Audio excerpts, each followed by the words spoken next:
धर्म के काम में उन्होंने घसीट करके मेरे भाई को गोली मारी, घसीटा। इसके बाद उसे जो गला से रेता चाकू से, इधर चाकू लगा, इधर चाकू लगा, रेत करके और उसके साथ नाखून सारे उजाड़ लिए।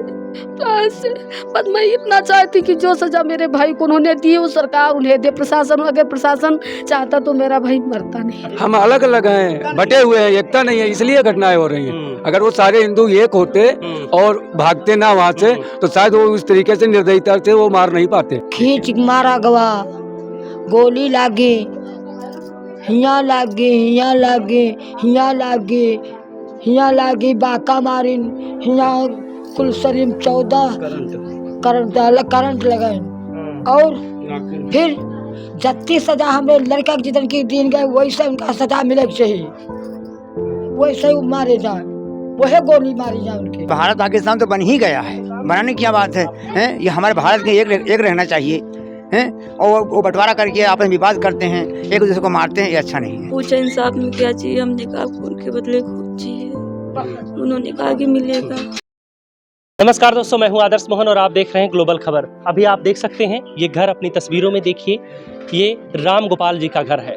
देख लीजिए एक बार जी भर के किस तरीके ये घर है और जो पारिवारिक हालात है वो देख सकते हैं। परिवार जो है वो परेशान है बिल्कुल। यहाँ आप देखिए कोई बातचीत नहीं करना चाहता है। 4 दिन हो गए हैं, सरकार की तरफ से आश्वासन दिया जा गया है और एक सहायता राशि भी दी गई है, लेकिन सबसे ज़रूरी जो सवाल है कि उस सहायता राशि पर और जो सरकार की तरफ से, प्रशासन की तरफ से मदद मुहैया कराई जा रही है, क्या ये लोग उससे संतुष्ट हैं या फिर नहीं, और क्या कार्रवाई ये लोग चाहते हैं। तो सर, आप राम गोपाल जी के कौन हैं? भांजे हैं सर हम। अच्छा, भांजे। जी जी जी सर। हाँ। हम भांजे हैं सर। हम कार्रवाई चाहते हैं क्योंकि अभी कार्रवाई हम लोगों के हिसाब से हो, सरकार वैसे हमारे साथ में है, कोई दिक्कत नहीं, लेकिन कार्रवाई होनी चाहिए, उनको कठोर दंड दिया जाए। सबसे बड़ी बात है, अगर उन्होंने जैसे हमारे मामा जी को मारा है सेम उनको वैसे ही मृत्यु मिलनी चाहिए, क्योंकि तभी हम लोगों को आत्मा को शांति मिलेगी, संतुष्टि हम लोगों को तभी होगी जब उनका इनकाउंटर होगा। क्योंकि जिस तरह से हमारे मामा जी की हत्या की गई है, ये बहुत ही दर्दनाक हत्या है। आप लोगों ने देखा होगा, शायद आप लोगों को रिपोर्ट में आपके फ़ोटो आपके पास पहुंची होंगी कि कैसे शरीर को छलनी किया गया है। देखिए, मैं यहाँ पे एक चीज़ पूछना चाहता हूँ। 20 तरह के खबरें, 20 तरह का मुँह और 20 तरह की बातें। कहीं पे ये सुनने में आ रहा है कि नाखून निकाल लिए गए थे, कहीं पे कुछ सुनने में आ रहा है। तो आप वो सारी चीज़ें किस तरीके के साथ उनके साथ बर्बरता बरती गई, निर्मम हत्या की गई, वो सारी चीज़ें आप मुझे विस्तार से बताइए। जी सर, देखिए जैसे उनको मारा गया है, उनको लेकर जाके जैसे उनको खींच लिया गया घर के अंदर, और घर के अंदर खींचने के बाद में उनको गोली से मारा गया। इसके बाद में गला को रेता गया और नाखून तक उनके नोचे गए हैं, पैर के नाखून तक उनके नोचे गए हैं। इतनी बेरहमी से हत्या की गई है जिसका हम लोग बता नहीं सकते, बयान नहीं कर सकते। हम लोगों ने जैसे देखी है, उनके शव को जैसे हम लोगों ने देखा है, वो हम लोगों को पता है भाई जी, ऐसे हत्या नहीं की जाती जैसे उन लोगों ने की है।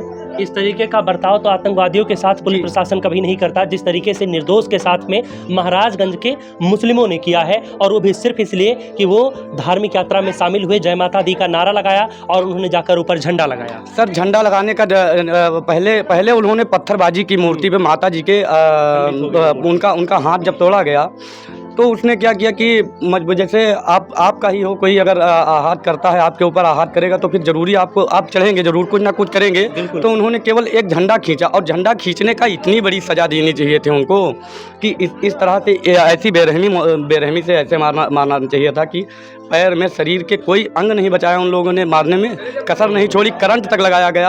आप रिपोर्ट में देख सकते हैं, बात कर सकते हैं कि उनको करंट तक लगाया गया है। एक सबसे ज़रूरी बात जो तमाम बुद्धिजीवी ये कहेंगे कि कानून पर आप भरोसा रखिए, कानून आपके साथ हमेशा न्याय करेगा, लेकिन यही बात उन लोगों को भी समझानी चाहिए और उनको भी समझनी चाहिए कि यदि इस तरफ से किसी ने कुछ गलत कदम उठाया भी था तो आपको भी कानून पर भरोसा रखना चाहिए था, आपको भी इंतजार करना चाहिए था। आप जाते अगले दिन FIR करवाते कि हमारे साथ ऐसे इस तरीके से व्यवहार। अच्छा, ये माता जी इनको है। सुनाई नहीं देता है। आप हमसे बताइए, हम इनको बताएंगे क्या कहना है, ये सुन नहीं हम पाते। ये चाहते हैं कि माता जी की जो पीड़ा है वो सब तक जाए, सबके सामने। ये माता जी तुम बता माता जी आपसे पूछ रहे हैं कि लड़के को कैसे मारा गया, क्या हुआ, ये बताइए।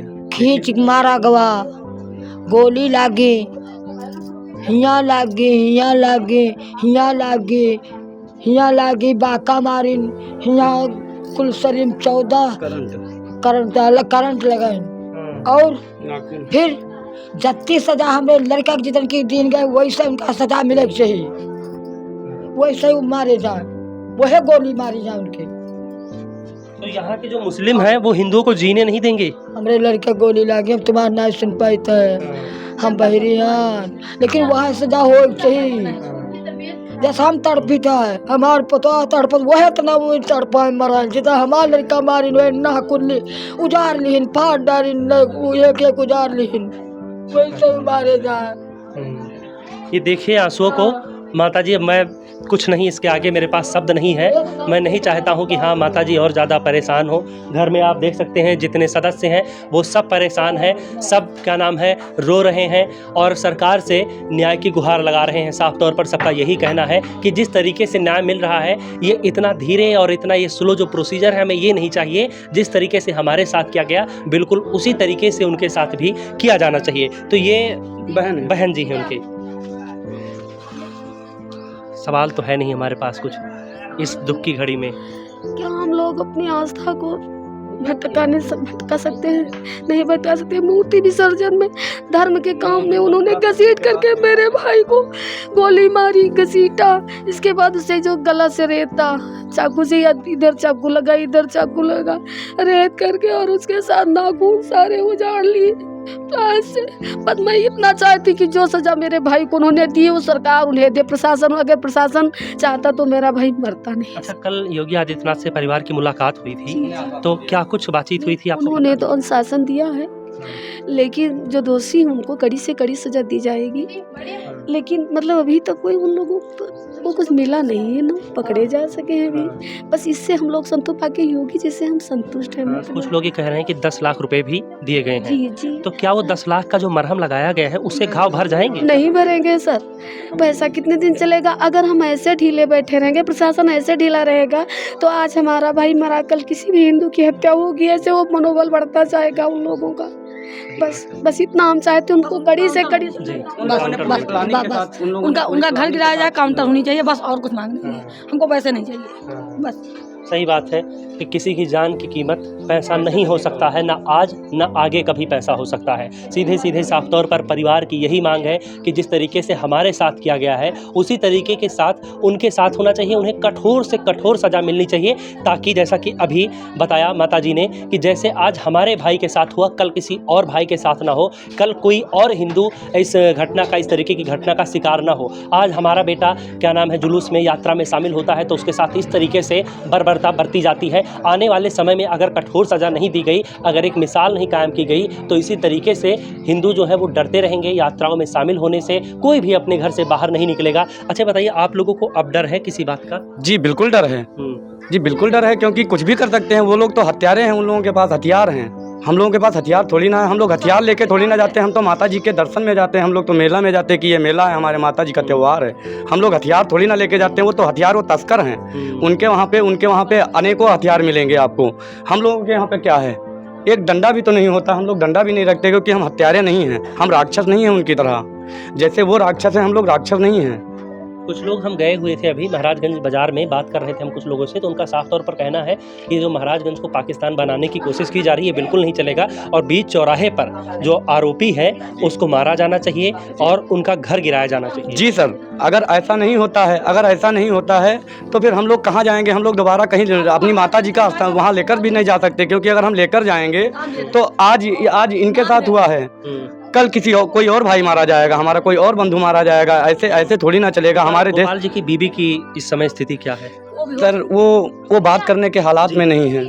ठीक है, आपको बात करनी है तो बात जी बात करवा दीजिए।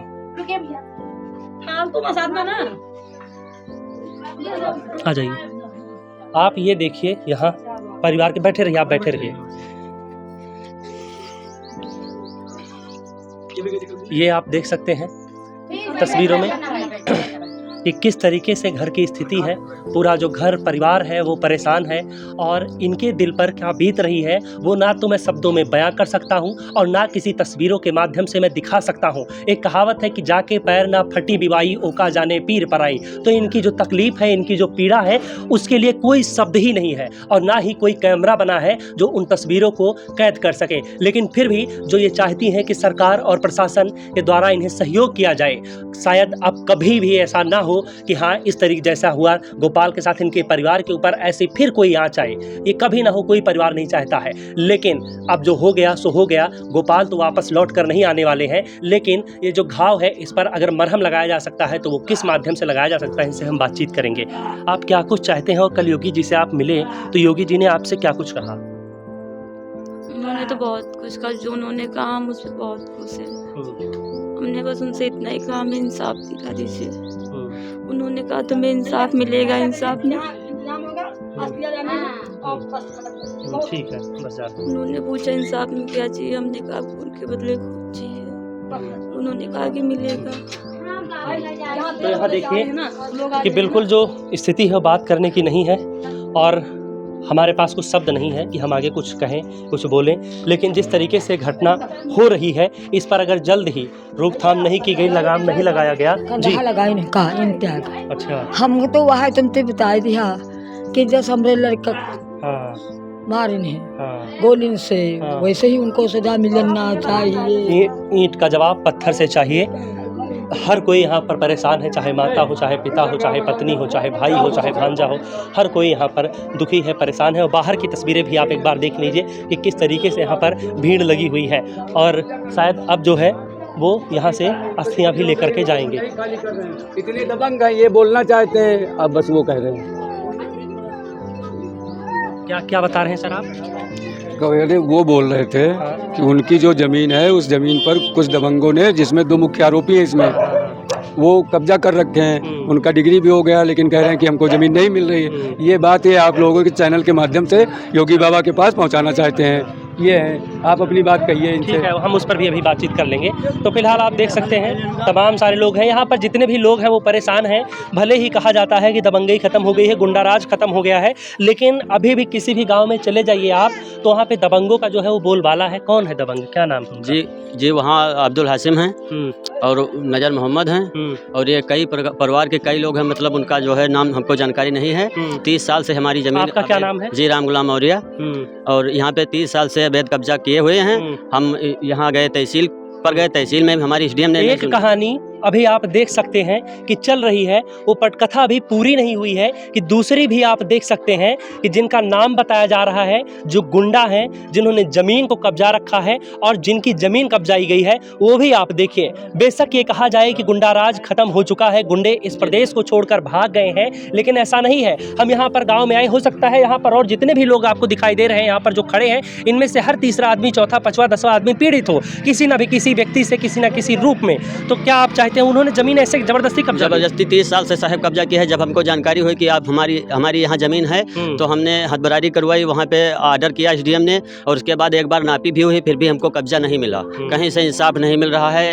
ये ना थाना से हमारा मुस्लिमों का ज़्यादा बोलबाला जी बोलबाला है और ये बहुत बड़ा दबंग है। यहाँ के जितने भी आप उनसे टकराएंगे तो क्या करेंगे? वो करेंगे तो कुछ नहीं, लेकिन वो लोग इकट्ठा हैं। ब्राह्मण समाज में एकता नहीं है। एकता नहीं जी, अपने हिंदू में एकता नहीं है, इसलिए जो है मोहम्मद में एकता हो जाती है, इसलिए वो दबंगी अपना दिखा रहे हैं।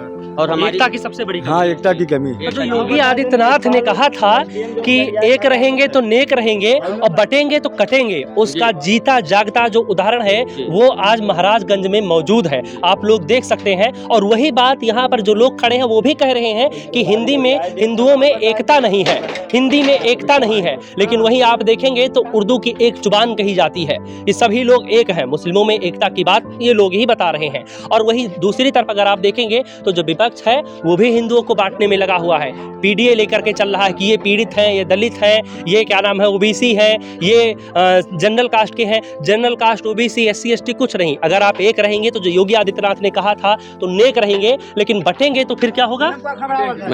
बटेंगे तो कटेंगे, यही होगा। आप जीता जागता उदाहरण देख सकते हैं राम गोपाल जी का। ये सारी जो घटनाएं हुई, योगी जी ने जो कहा था कि एक रहेंगे तो नेक रहेंगे, अगर उस पर अमल करें हिंदू तो क्या इस तरह की घटनाएं हो? तब नहीं होगी नहीं होंगी जी। क्यों हो रही हैं इस तरह की घटनाएं? हम अलग अलग हैं, बटे हुए हैं, एकता नहीं है, इसलिए घटनाएं हो रही हैं। अगर वो सारे हिंदू एक होते और भागते ना वहाँ से तो शायद वो उस तरीके से निर्दयता से वो मार नहीं पाते। लेकिन वहाँ पुलिस प्रशासन ने भगा दिया उनको, सब इधर उधर चितर वितर, भाई क्या गरज है, एक दूसरे से भाग लिए तो वो अकेला पड़ गया, उसको घसीट के मार दिए उन लोगों ने। कुछ लोग ये भी कह रहे हैं कि प्रशासन जब पथराव हुआ था तो उन लोगों को रोकना चाहिए, उन लोगों को ना रोककर जो हिंदू थे, जो यात्रा निकाल रहे थे, इन्हीं के ऊपर। ये बिल्कुल सत्य है। पत्थर आया, उसके बाद में लाठीचार्ज हिंदुओं पर हुई, उसके बाद में उधर से फिर दोबारा पत्थर आया, लीड नोची गई, उसके बाद विवाद बढ़ा, जो कुछ भी मतलब विवाद आप लोगों के सामने आ गया, कितना बड़ा विवाद। तो ये आपकी जो बात है ये बिल्कुल सत्य है कि अगर प्रशासन वहाँ मुस्तैदी दिखाता तो ये इतनी बड़ी घटना न होती। तो प्रशासन की भी लापरवाही है कहीं ना कहीं। और क्या इस तरह की जो घटना हुई, क्या कारण मानते हैं आप, और इसमें क्या कार्रवाई होनी चाहिए, किस तरह? इसमें देखिए, जो जैसा लोगों ने ये व्यवस्था किया उनको दंड मिलना चाहिए, मूल रूप से बस उनको जो दंड का मतलब दंड जी, उन लोगों ने मिलकर मारा तो उसको काउंटर होना चाहिए जी। जिस तरह से घटना हुई, कुछ लोग इसको दबंगई जोड़ रहे हैं कि ये क्या नाम है, भारत को पाकिस्तान बनाया जा रहा है। देखिए, भारत पाकिस्तान तो बन ही गया है, बनाने की क्या बात है, हैं? ये हमारे भारत के एक रहना चाहिए, हैं? और वो बंटवारा करके आपस में विवाद करते हैं, एक दूसरे को मारते हैं, ये अच्छा नहीं है। कुछ लोग कह रहे हैं कि इस तरीके से कैसे काम चलेगा, हिंदू जो है वो सरल स्वभाव का, वो एकता की बात करता है, वो लोग हम लोगों पर प्रहार करते हैं बार बार। 12 वफात निकला, उसमें हम लोगों ने पूरा सहयोग किया, पूरा सहयोग करते हैं जी, हर पर में पूरा सहयोग करते हैं, इसमें कोई बात नहीं है। लेकिन वो लोग देखे जो अंतःकरण का जो है वो दुष्ट प्रकृति का है, और हिंदुओं का अंतःकरण पवित्र होता है, इसी कारण है जी। तो देखिए आप, तमाम लोग हैं और उधर पुलिस प्रशासन जो है वो भी बैठा हुआ है, एक दो नहीं कई सारे पुलिसकर्मी हैं, यहाँ से दिखाई नहीं देगा, और तमाम सारे लोग हैं। जो यहाँ पर पुलिस प्रशासन है वो किस लिए लगाया गया है, कोई रोक टोक कर रहा है या? ये सुरक्षा की व्यवस्था में लगाए गए हैं, कोई रोक टोक कुछ नहीं कर रहे हैं, सबको समझे व्यवस्था शांति रखने के लिए हम लोग बैठे हुए हैं जी, कि कोई दंगा ना हो, कि बवाल ना हो, और कोई दिक्कत नहीं है। चलिए, तो हमने यहाँ पर बातचीत की लोगों से, आपने सुना, और हमने परिवार से भी बातचीत की। परिवार तो इस हालत में है कि उसके मुंह से एक शब्द भी नहीं निकल रहा है। यहाँ पर आपने देखा कि जो राम गोपाल जी के भांजे साहब हैं, उनसे बातचीत हुई। माता की, पिता की और पत्नी की हालत इतनी ज़्यादा ख़राब है कि वो तकलीफ़ कोई ना बता सकता है, ना कोई दिखा सकता है। फिलहाल इस वीडियो में दोस्तों इतना ही, बने रहिए आप हमारे साथ।